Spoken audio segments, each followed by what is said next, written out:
Bismillahirrahmanirrahim. I am Nasir. I am Amreen. And welcome to Mary Hajra and Pawa Show. Hopefully आप लोग खैरियत से होंगे, हम खैरियत से हैं। बांग्लादेश को हम डेली विज़िट कर रहे हैं। बहुत अच्छा लग रहा है, आप लोगों के रिस्पांस जो आ रहा है वो उसका बड़ा मज़ा आता है। कमेंट्स आपके हम लोग बहुत ज़्यादा कमेंट्स आते हैं, थैंक यू वेरी मच। और हर कमेंट हमारे लिए उतना ही इम्पॉर्टेंट होता है और हम ज़रूर रीड करते हैं आपके कमेंट्स को, आपके लाइक्स को हम इंजॉय करते हैं। फेसबुक पे इसी तरह से आप लोगों की पार्टिसिपेशन को हम लोग बहुत इंजॉय करते हैं। इस तरह से पार्टिसिपेट करते रहें। और बहुत सारे हमारे व्यूवर्स ऐसे हैं जो सब्सक्राइबर्स नहीं हैं, तो उनसे रिक्वेस्ट है कि काइंडली आप लोग भी सब्सक्राइब कर दें, इससे हर नई वीडियो आपको मिलती रहेगी। आज हम जिस पे रिएक्शन लेके आए हैं, It's made in Bangladesh, BBC click. So it's a documentary by BBC. It's quite a long documentary, like it's around 25 minutes की ये है। तो इसको हम 2 parts में करेंगे ताकि आप लोग भी इसको कंप्लीट देख सकें। तो पार्ट 1 जो है वो आज हम उस पर रिएक्शन करेंगे। आप भी हमारे साथ देखिए और मेड इन बांग्लादेश को फर्दर एक्सप्लोर करते हैं। सो Start. This week, high impact smashes, the CGI secrets of youth, and greener fashion through clothing hire and pants on fire.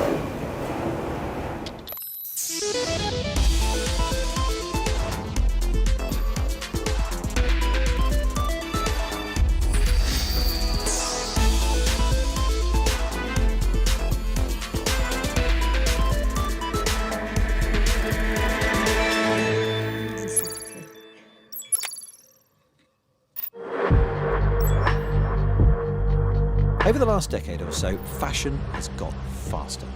Cutting-edge design techniques, coupled with a huge reduction in the cost of production and the growing success of online clothing sites, means new designs and trends can be turned into low-cost clothing much quicker than just once a season. As a result, more than 1 million tons of clothes are now bought each year in the UK. Thing is, as fast fashion has grown, so has fashion waste. With everyone wanting to update their wardrobes more regularly these days, it means we're throwing away hundreds of thousands of tons of clothes every year. As the high street piles them high and sells them cheap, this place has to do the same.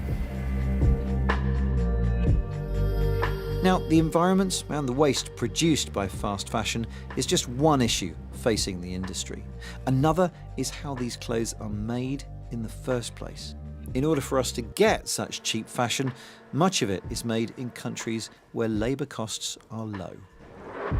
Bangladesh is a case in point. It employs millions of people in this industry, but it's faced regular calls to improve its working conditions. Some now think that adding robots to the factories may help, but at what cost to jobs? This is a very live example of the automation versus jobs argument that we hear so much about. And Jen Copestake has been to Bangladesh and she's been given very rare access to this industry. Bangladesh is second only to China in producing clothing for the world. Wow. Its ready-made garment industry is critical to the economic success of the country, providing jobs for over 4 million people, a majority of whom are women. Mustafis Udin is on a mission to transform the future of fashion here, starting with his denim factory in the southern port city of Chittagong. This is Pepe Jeans, London. The world focused its attention on Bangladesh's garment industry after the Rana Plaza disaster of 2013, when 1,134 people were killed in the building collapse. The 8-story complex housed 5 garment factories, supplying clothing to international brands. And did you go to Rana Plaza when it happened? I immediately, it was 11:30, I think, something like that. I did it, I just took my shirt and I ran away and I went to the Rana Plaza area. So when I went there and I see the things, what is going on, I feel so much helpless that I had really not things to do, things to offer. But I did only one thing from Rana Plaza. When these things happened, from that day I decided, how can I educate people? How can I change people's perceptions? How can another Rana Plaza not happen? Mustafa's focus not only on the social well-being of his workers, but on bringing environmentally sustainable technology and innovation to the factory, including a design studio where an in-house team creates new styles of jeans to show international buyers. This is our innovation and developments room where we keep on innovating our product, and then we keep everything over here. So when the clients from all over the world can come here, they can see all the innovations going on in the industry in one time. And who's visited your lab? Yes, so almost every highest retailer UK had been visited over here. Like at the moment, the Boohoo CEO, John Latte, Barton, the top, then also Arcadia Groups, Tesco, River Island. Almost everybody had been visited in my showroom at Debenhams, and they are all very happy. This product that we see here would be seen in the UK in the high street? Of course, in UK High Street, every shop, so, you will find these products over here. The process of distressing denim is laborious. Workers here are sanding jeans by hand to create holes and whiskers on the fabric. It is a hazardous, like laundry, Yes. especially it's a hazardous area. Main hazard is if you do by the manual work, all kind of dry processing, you need the paper, you need the rubber, you need mask, you need manpower. So a lot of things required to do this. And also it is a hazardous. When you wrap the garments, the dust will come out and it will go inside human body. A high-tech alternative to hand sanding is now being used at the factory that requires far fewer workers. This laser machine costs 200,000 euros and can be operated by one person in a clean and air-conditioned room with no dust. It uses pre-programmed designs to automate the work the humans are doing next door, from burning holes into jeans to creating the whisker patterns down the legs. Lasers, But then normally one people can do only one process, it is 200 pieces. By the laser, I can do at a time 4 to 5 processes all together, 25. around 2,500 pieces in 24 hours. One person can do only one process, 200 pieces per day. So 2,500? 2,500, it is required around 50% required. I can run continue laser 24 hours, but I cannot continue by the human 24 hours.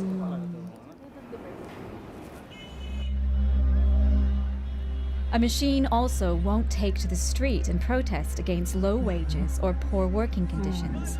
Last year, Bangladesh saw civil unrest from garment workers at other factories, demanding better treatment from their employers. And introducing more automation could have the unintended consequence of moving jobs away from current manufacturing hubs. This is already happening in the US. Back in Dhaka, Mustafis recognizes the need to engage international retailers in these important discussions. And I think the solutions are on us sitting in the room here today. We joined him at two of his conferences, the Denim Expo and the Sustainable Apparel Forum. Technology is a big theme here, and companies like Genealogia have advanced laser machines for garment finishing, and Tonello, an Italian company, provides high-tech laundry. Textile has to be a technological driven industry and not anymore a human driven industry. That's a huge shift. It's a big change. It's a huge change. But I think that in Bangladesh they realize also, especially after the Rana Plaza incident, and some things were done not in the right way. I think that now is the time that the industry started realizing that another way is possible. Some think this will open up new possibilities for Bangladeshi workers. They can have a better job. For example, they can become engineer and they can learn how to use the machine. They can become a designer. Do you think it's feasible for 4 million low-skilled workers? Yes, so it's going to create also other jobs in other industries. So for sure, I saw it a positive thing. But others are not so sure. Well, I don't think automation is going to benefit any worker in any industry. Automation is basically a replacement of the worker by a machine, which the owners of factories would really love. And it stabilizes cost, it stabilizes working conditions, it solves a lot of problems. And the women who make up the majority of the factory workers may be disproportionately affected by these advances.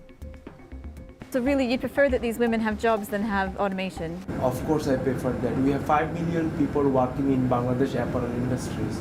Consider that each woman is not only surviving by the income for herself, also her full family, 4 to 5 people is depending on them. Then 4 million into 5, like 20 million people is depending on this income. If I go for 100% automation, where these women will go? Where they will find a job? How they will survive? So we need to consider that part also. Do you think people are considering that globally? Nobody considering it. Why? Money. Everybody wanted to have more money. The girls will be jobless. I don't think so.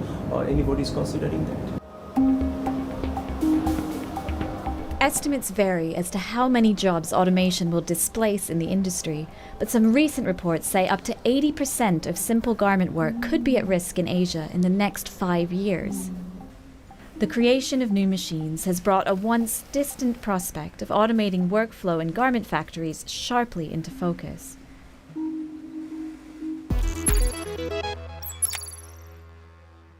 Hello and welcome to the Week in Tech. It was the week that Microsoft had a deja vu moment, issuing a second final Windows 7 update, just days after saying there'd be no more patches for the decade-old operating system. The UK decided it would permit use of Huawei tech in its 5G networks, despite pressure from the US. Restrictions limit the Chinese giant's prevalence. And 15 NFL American football teams were struck by hacker group OurMine.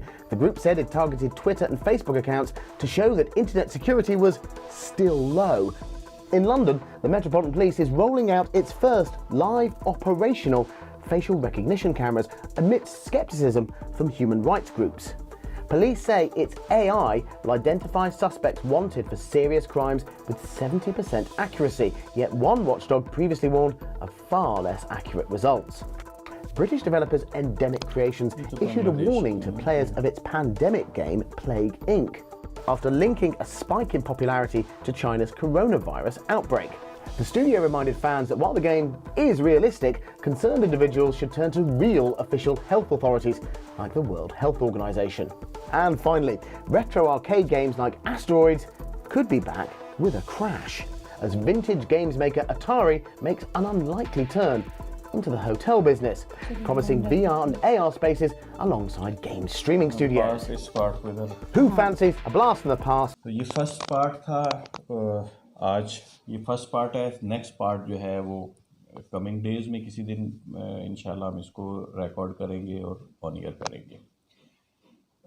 ये इधर एक discussion चल रही थी automation की.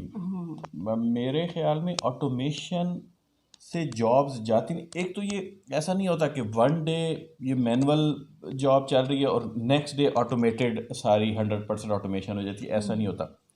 Automation बड़ी slowly gradually आती है फैक्ट्रीज़ में, किसी कंट्री में, किसी इंडस्ट्री में, और फिर वो स्लोली उसकी 100% जाने में बड़ा स्लो प्रोसेस होता है. ऐसे ही वन डे में नहीं हो जाती. उस वो जो ग्रेजुअल शिफ्टिंग होती है उसमें आपके वर्कर्स की शिफ्टिंग ऑलरेडी हो रही होती है. न्यू जनरेशन्स डेली आ रही होती हैं. न्यू जॉब्स यानी कि कॉलेजेस यूनिवर्सिटीज है ना, जैसे इंजीनियर्स की ज़रूरत ज़्यादा होगी. नेवर मतलब इससे कभी भी मेरे ख्याल में ये नहीं होता कि ठीक है कुछ एक तबका उससे इफेक्ट भी होता है मैनुअल जो, लेकिन दूसरा तबका उसकी जगह ले लेता है, वो हो जाता है. तो ये एक ऐसी चीज़ है. अभी भी देखें वो जो यूज़ कर रहे हैं वो भी तो ऑटोमेशन है. आप उससे 10 ईयर्स पहले चले जाएं, 20 ईयर्स पहले चले जाएं, तो ये अभी भी हाँ. तो ये ऑटोमेशन का प्रोसेस ऐसा है जो एक तो स्टॉपेबल है ही नहीं. तो ये बिल्कुल डिबेट मेरे ख्याल में यूजलेस. इंडस्ट्री स्ट्रॉन्ग कितनी है बांग्लादेश की, इससे पहले कमेंट सेक्शन में हमें लोग बताते रहे.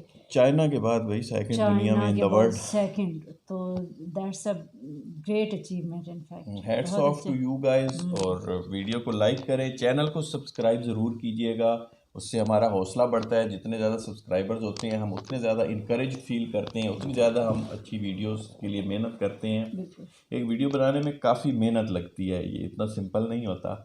रिकॉर्डिंग होती है, फिर मिक्सिंग होती है, फिर उसके बाद उसको अपलोड करना, ये काफ़ी हेक्टिक और काफ़ी टाइम कंज्यूमिंग काम है। तो I think we deserve subscriptions. You should subscribe ना, आप देखते हैं तो सब्सक्राइब भी कीजिए। नेक्स्ट वीडियो तक के लिए अल्लाह हाफिज़।